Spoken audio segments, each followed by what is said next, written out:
Do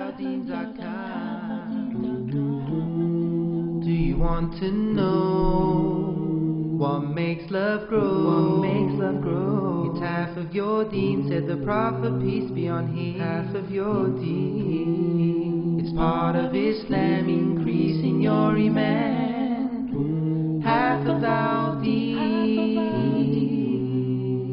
Half our deen's arkan.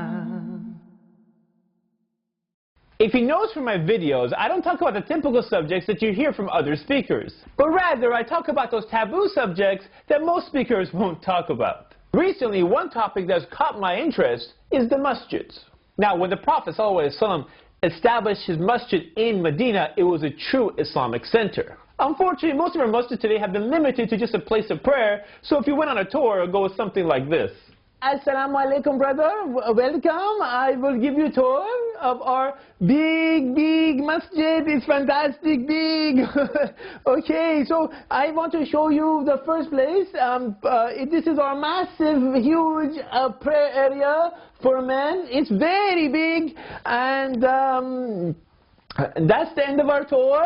Thank you very much for coming. Wait, that's the whole tour? Well, of course. Are you impressed? You said there was an area for men, but you didn't mention anything for women. Is there an area for sisters? Oh, yeah, we do. It's over there. It's a small place we have, behind that curtain. We put them in that small closet in the back. It says storage. And they pray next to not much room because there's vacuum, cleaning supplies. They pray in there. Well, that doesn't really sound like you have much of an area for women. So what about activities? What kind of activities do you guys have? Yes, we have many activities. We have 5 daily salah. We have once a week we meet at Jummah and more salah, and then month of Ramadan we have more salah, and then we have Taraweeh, which is like long salah, but it's many activities. That's it. Okay, what about the youth? Do you have any type of programs for them? I just mentioned it. Are you not listening? These are the programs for the youth. We have the 5 daily salah. We have the... Okay, so basically other than prayer, you have nothing else for the kids? We have sunnah prayer, that is more salah. Okay. Look, we don't want too many youth in the masjid, because the youth, they have so much energy. And, you look at the masjid people right now, most of them are old, not too much energy. And when you bring the youth here, they want to do activities, they have ideas, they want to do things productive. Well, what are you going to do when the old people die? That is no problem because, some of the old people, they will die, but then we have younger people who become old, and then they come here and sit where they were sitting right now, and we even have masjid for every group. I'm confused. What do you mean, group? Yes, we have the Arab masjid, we have the Afghani masjid, we used to have South Asian masjid, which used to be Pakistani and Indian masjid, but then they split because everybody wanted to have their own masjid. Then now we have Pakistani masjid, Indian masjid, Bangladeshi masjid, this masjid and that masjid. Everyone has masjids, but they all look the same. They're all empty like this one. Joke!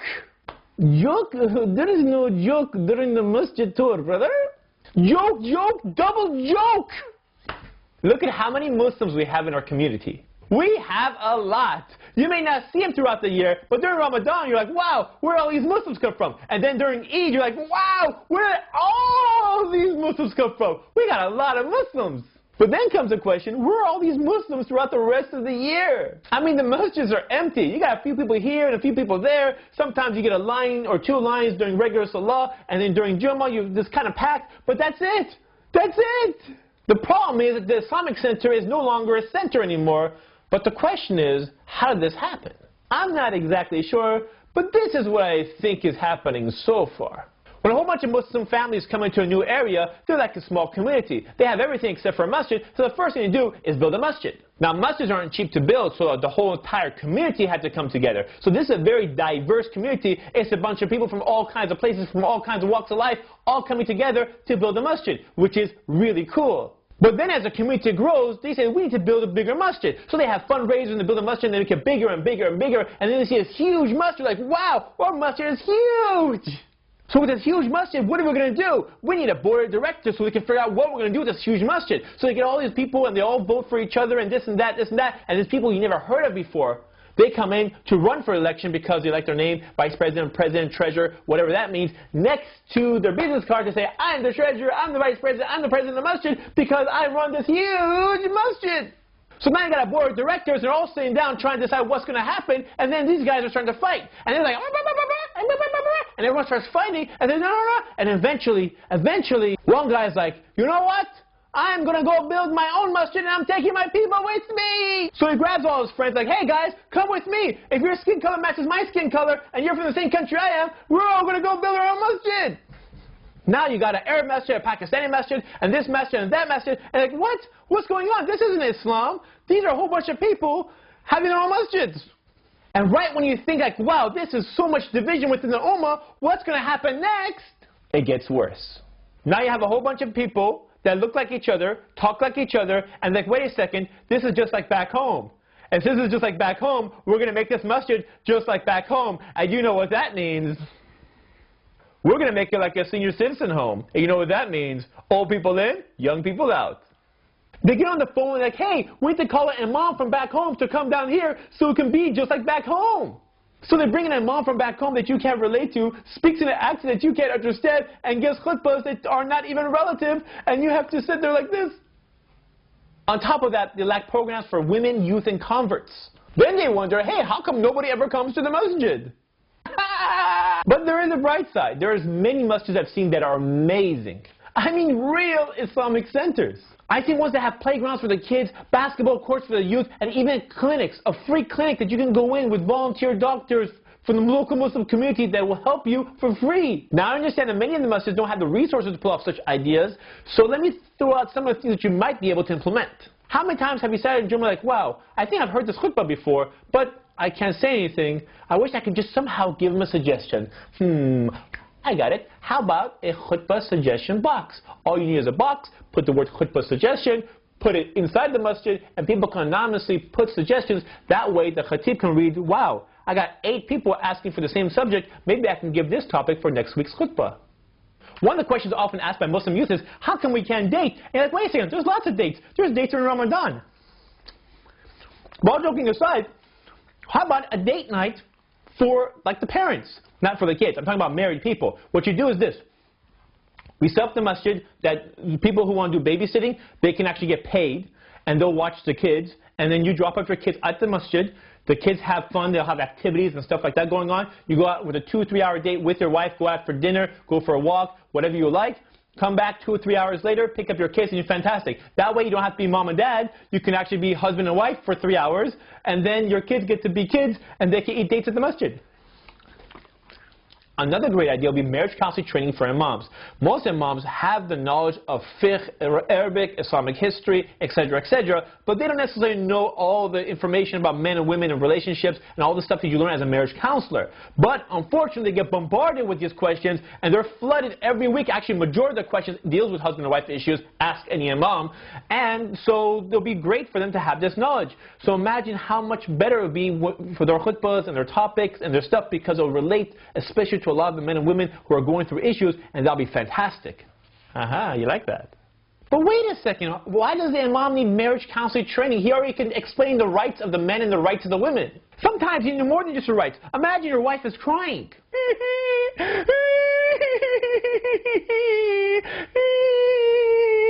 And you're like, I need help, I need to go find someone. Who should I go to? Maybe I should go to my attorney. And you drive down to your attorney and your wife is still crying.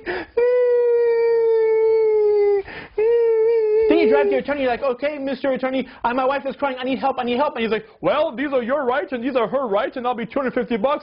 Here you go. And then you take the piece of paper like, oh, here's my rights, honey, and here's your rights, here you go. And you're like, wait a second, Mr. Attorney, stop throwing papers. I know you gave us our rights, which is somewhere back there, but she's still crying. I need help. And he's like, well, I can really help you. I just know your rights. Thank you for the $250. So you can imagine how much more valuable it will be for your imam to have some marriage counseling training, because it can help so many couples. How about some youth activities and programs that brings youth to the masjid? That way the youth hang out in the masjid. You want the masjid to be a cool place. Like you set up a basketball rim inside the masjid parking lot, or like set up some goals so they can play soccer. There's so many different ideas. You can even set up a volleyball court. People can have this type of stuff on Saturday night, Friday night, and for people who don't want to get all sweaty, you can have board game night, and they can have all kinds of fun activities that way. Another great idea would be having family night, where you can have families come together and you guys can have a potluck and social event where people can meet each other. So you can have a networking dinner where people in the Muslim community, like business people, can meet each other and talk to each other, and that way you guys can do business more with each other. Another idea could be like where you're coming together where just people are looking to get married. I've held marriage events before where I hosted marriage events where people are looking to get married with the Muslim community and you need someone to come and facilitate that. Or like I've held workshops before where I have like one of my workshops is called Muslim Personality, where I do a personality workshop showing different types of personality types and how you guys can work together, community building, etc., etc. There's so many different ideas, but family night, you guys can do so many different things. Plus, if you have some internet savvy people, usually Muslim youth, they can connect the masjid using social media, Twitter, Facebook, email, and that way the people within the Muslim community can know what events happening next week, this week. Even the masjid website can be a big, big help. Ideally, you want to get the Muslim youth involved because they have both the creativity and the energy to pull this thing off and to make your masjid into a real Islamic center. Now I understand there's many people that want to limit the masjid to just a prayer area and nothing more. But that is not the sunnah of the Prophet ﷺ. In fact, did you know the Sahabas used to actually wrestle in the masjid? Can you imagine what would happen if the Haram police walked in and they saw people wrestling in the masjid? Can you imagine? Sadly, the people who choose culture over deen want to make Islam into a bunch of rituals rather than a way of life. But the masjids, they don't belong to them. They belong to us, the Muslim community. Let us go back to the way of Rasulullah sallallahu alaihi wasallam rather than the way of the people, inshallah. So if you do something unique or interesting at your masjid, please share it with us in the comment section. That way we can learn from it and other people can implement it too. By the way, I'm expecting a lot of heat for this video because I often get negative comments whenever I attack cultural people. Cultural people, what I mean talking about is people who are cultural and their culture conflicts with Islam. So whenever you're talking about that, they take it very personal. And they'll twist ayahs and then twist hadiths, and they'll copy and paste things and say, hey, this is the way we're going to run it because that's the way we like to run it. And that's fine. But go look inside the masjid and there's like 6 people there and it's just you and your 5 friends. And 99% of people don't agree with you. So many of us do want to change. We want the Islamic Center the way the Sahabas and the Prophet ﷺ used to have it. We want an Islamic Center. So I'm willing to take the negative comments, and I don't care. As long as I can make a positive difference, it's well worth it. The only way we can make a change in our Muslim communities is to talk about the issues that are impacting us.